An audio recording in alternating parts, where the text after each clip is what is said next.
갑자기 이 사람이 나타납니다. 누가? 예수 그리스도.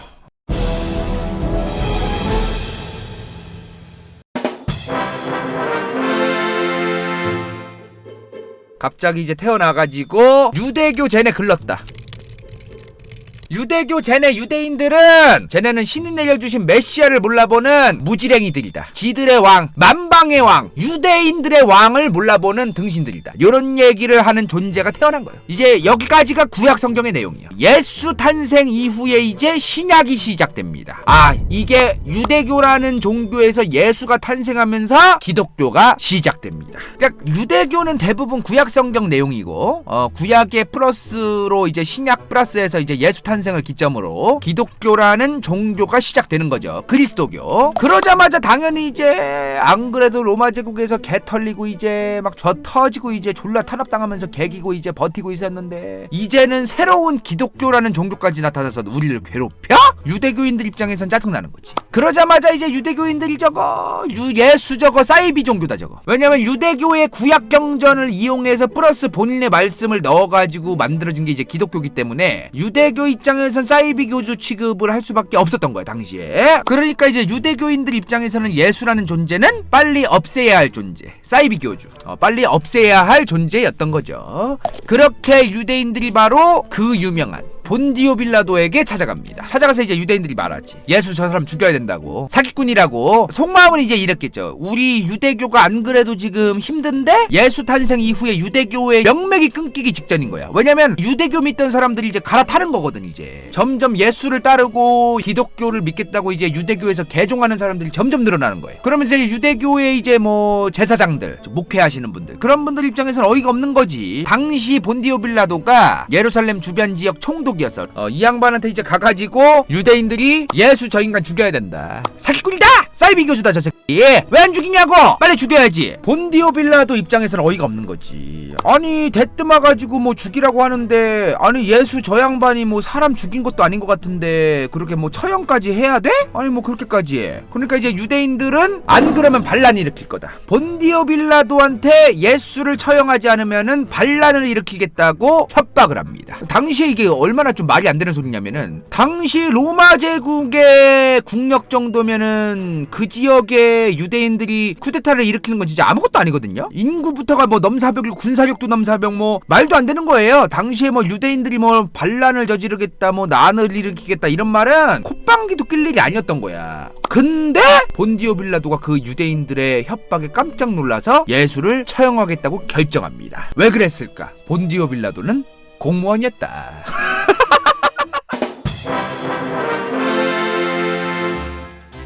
본디오 빌라도는 공무원이었다. 이걸 절대 잊어서는 안 돼요 여러분들. 절대 잊어서는 안 돼요. 지금 이제 뭐 중대장이라던가 뭐 대대장분들도 아시겠지만 내가 중대장일 때는 절대로 우리 중대에 아무 일이 없어야 돼. 마찬가지죠. 본디오 빌라도 자기가 이제 예루살렘 주변 지역에 총독을 하는 동안에는 아무 일이 없어야 돼요. 그렇게 본디오 빌라도가 유대인들의 협박을 못 이기고 예수를 처형합니다.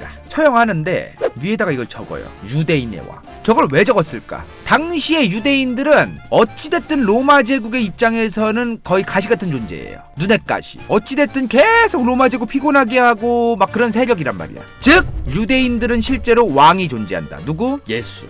한 나라의 왕이 두 개라는 거는 뭐예요? 잠재적 쿠데타 세력이다. 그냥 1+1으로 유대교인들과 예수와 그 기독교인들 다 엮어가지고 1+1으로 얘네 다 쿠데타 세력이다. 잠재적인. 얘네는 내란을 언제든지 일으킬 수 있는 그러한 애들이다. 이러한 정치적인 계산 때문에 요 위에다가 유대인의 왕이라고 적었을 것이다. 본디오 빌라도가. 이런 언론 플레이 비슷한 걸 했다는 게 역사학자들의 추정이에요. 그러니까 이게 다 이유가 있는 거야. 괜히 막 사람 죽이고 막 이러는 게 아니에요. 각자 다들 어떤 행위를 할 때 우리가 그냥 객관성이 없이 그냥 한쪽의 입장에서만 보면은 저렇게 함부로 사람을 처형하고 예수를 처형하고 이런 눈이긴 한데 각자의 정치인들의 입장과 국가로서의 입장으로 보면 또 그 각각의 입장과 이유가 또 있어요. 로마는 로마 제국대로 자기들 황제 권력이랑 막 그런 게 또 중요하고 막 이해관계가 있는 거야. 황제가 신이라는 드립을 막 분위기를 만들려고 하는데 거기다가 막 유대인들이 호응도 안 하고 있는데 그 상태에서 예수라는 존재가 나타나서 기독교라는 막 종교를 만들어. 그런 거를 여러 가지를 다 고려를 한 거죠. 예수와 유대인 기독교와 유대교 모두 1+1으로 쿠데타 세력이다. 이런 걸 이제 언론 플레이를 했다고 생각하시면 됩니다. 어찌되었든 이러한 과정으로 이제 예수가 처형이 돼요. 예수님이. 근데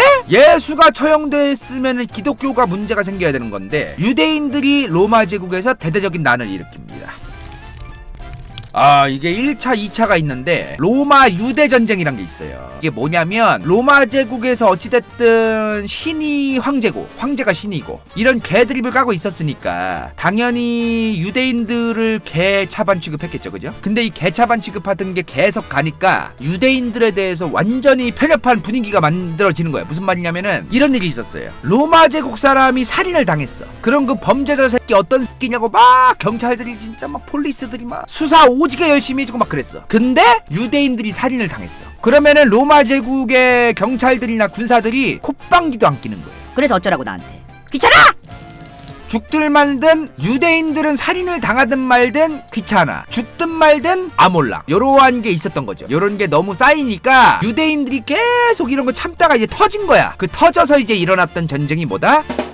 제 1차, 2차 로마 유대전쟁이다 이 말이요. 이때가 한 기원후 60년경이에요. 예수 처형된 게 기원후 30년 정도로 보니까 예수 처형된 이후에 한 30년 더 지난 때죠. 이 1차, 2차 로마 유대전쟁 터졌을 때 이때 황제가 네로였어요. 네로 황제. 로마의 네로 왕제가 이제 이렇게 얘기합니다. 야 얘들아, 유대인 쟤네 안되겠다 저거. 황제를 신으로 섬기지도 않고 저거 쿠데타나 일으키고, 야 안되겠다 저것들 다 잡아 조져라 그냥. 얘네들 자꾸 내버려 두니까 안 되겠어. 얘네 너무 피곤해. 얘네 그냥 다 잡아 조져라 그냥. 이제 이렇게 돼요. 그래서 유대인들이 각지에 있던 로마 제국 전역의 각지에 퍼져 있던 유대인들이 다 여기로 갑니다. 어디로? 예루살렘 성으로. 예루살렘 성으로 이제 도망을 가요. 당시에 왜 예루살렘 성으로 도망갔느냐? 예루살렘 성은 유대인들의 천혜의 요새였어. 천혜의 요새. 각 지역에 퍼져있던 유대인들이 다 거기로 들어가가지고 이제 오지게 열심히 버텨요. 로마 제국의 군사들로부터 열심히 이제 군대를 이제 몰고 온 로마 제국과 싸우게 되는데, 도망가자마자 네로 왕제가 이제 군대 몰고 예루살렘 성을 개박살내라고 오더를 내렸겠죠. 근데 예루살렘 성을 이제 부시기 시작해. 그래서 로마 제국에서 군대들이 이제 저 예루살렘 성을 다 부시기 시작해요. 아예 이거를 예루살렘 성 자체를 아예 부셔버려서 유대인 얘네들 더 이상 이제 못 나대게 해야 된다. 이제 그런 게 있어가지고 아예 그 성벽 자체를 다 부셔버려요. 이때 부시던 장군이 있었어요. 티투스라고 하는 부시던 장군이 있어, 로마 제국에. 근데 이 티투스가 얘들아, 이거 성벽 좀만 부셔라. 스톱.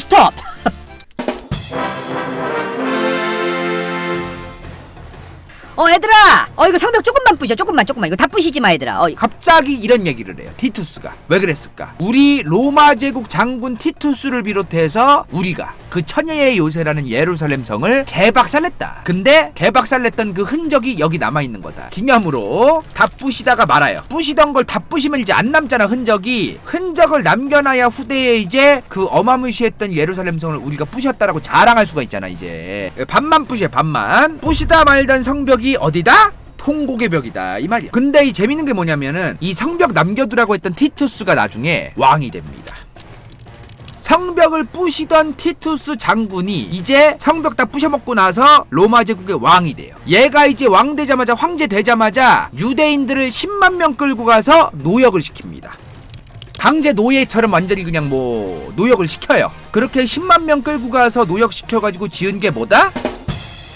콜로세움이다 이 말이야. 티투스가 지가 황제 헤쳐먹으면서 유대인들 끌고 가서 지은 게 바로 콜로세움입니다. 자, 어찌됐든 로마 제국에 이제 드디어 조용해졌다. 이제 시끄럽게 하던 유대인들을 다 조졌으니까 이제 드디어 이제 우리 로마 제국, 대로마 제국은 이제 좀 조용해졌다. 평탄한 국가 제국으로서 이제 우리가 또 다시 한번 강력하게 이제 발달하면 된다. 요런 생각을 하면서 이제 로마 제국이 생각을 하고 있었는데 기독교가 유행합니다. 이번 영상이 볼만했다면 좋아요와 구독, 재미없었다면 이건 재밌을지도 몰라.